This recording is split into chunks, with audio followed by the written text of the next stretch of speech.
और मैं चाहता हूं ये परंपरा बनी रहे, ये प्रकृति बनी रहे।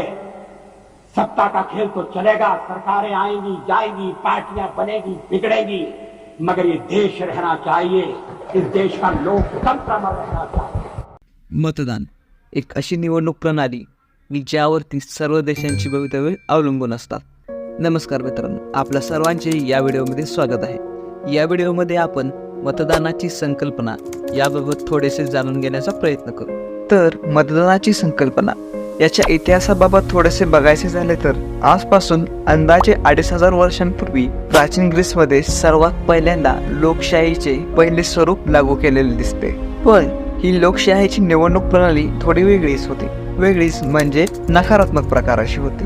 म्हणजेच त्यावेळी ज्या पुरुषांकडे स्वतःच्या मालकी जमिनी होत्या अशा लोकांनाच फक्त मतदान करायचा हक्क होता. तर मग हे मतदार एका अशा उमेदवारास किंवा त्या नागरिकास मत द्यायचे की ज्याला पुढील 10 वर्षासाठी राज्यातून हद्दपार करायचे आहे. हो, या स्वरूपाचीच नकारात्मक निवडणूक प्रणाली प्राचीन ग्रीसमध्ये लागू केलेली होती. पण असे का? कारण तो उमेदवार एक असा नागरिक असायचा की ज्याने कोणत्याही सामूहिक नियमाचे उल्लंघन केलेले आहे आणि ज्यामुळे नागरी सुव्यवस्थेला धोका आहे. म्हणूनच अशा नागरिकांना बहिष्कृत करण्यासाठी त्यांच्या विरोधात नकारात्मक मतदान केले जायचे, ज्यात मालकी जमीन असलेले पुरुष आपले मत तुटलेल्या भांड्याच्या तुकड्यावर लिहून सुपूर्द करायचे आणि जर त्या उमेदवारास 6000 पेक्षा जास्त मत मिळाली तरच त्याला हद्दपार केले जायचे. आणि त्यानंतरच पुढे जाऊन अथेन्स, रोम अशा मोठ्या राज्यांमध्ये त्यांच्या सम्राटांच्या निवडीसाठी वेगवेगळ्या निवडणूक प्रणालीचा अवलंब केला आणि असंच समकालीन जगात निवडणुकीचं अस्तित्व हळूहळू उदयास आलं. नंतर काही कालांतराने म्हणजे 17व्या-18व्या शतकामध्ये येऊन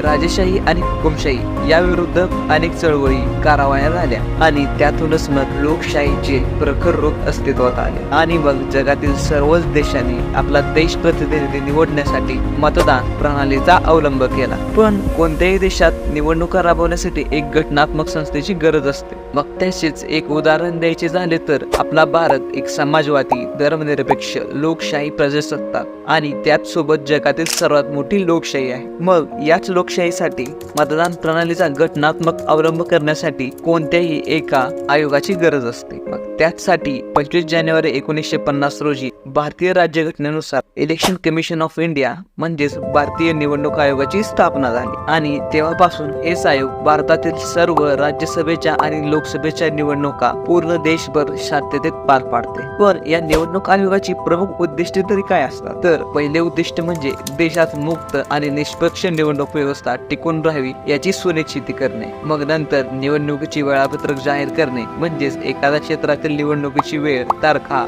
आणि ठिकाण याची माहिती देणे. आणि महत्त्वाचे म्हणजे हे सुनिश्चित करणे की प्रत्येक राजकीय पक्ष त्यांनी घालून दिलेल्या आचारसंहितेचे पालन करतो आणि जर कोणताही राजकीय पक्ष याचे उल्लंघन करत असेल निवडणूक आयोगाला याला शिक्षा करण्याचाही अधिकार आहे. पण वरील सर्व गोष्टींना महत्त्व तेव्हाच आहे जेव्हा या सर्व मतदान प्रणालीचा प्रमुख घटक म्हणजेच मतदार हा जागरूक असेल.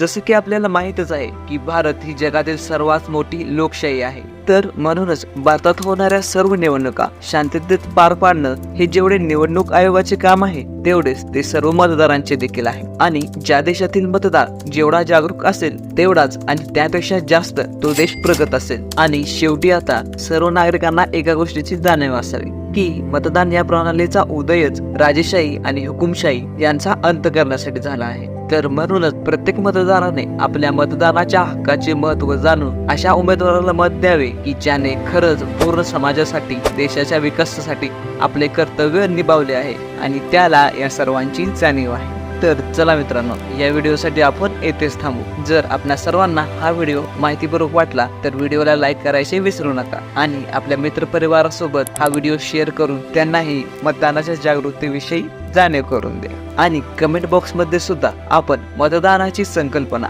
या विषयावर आपले स्वतःचे मत मांडू शकता.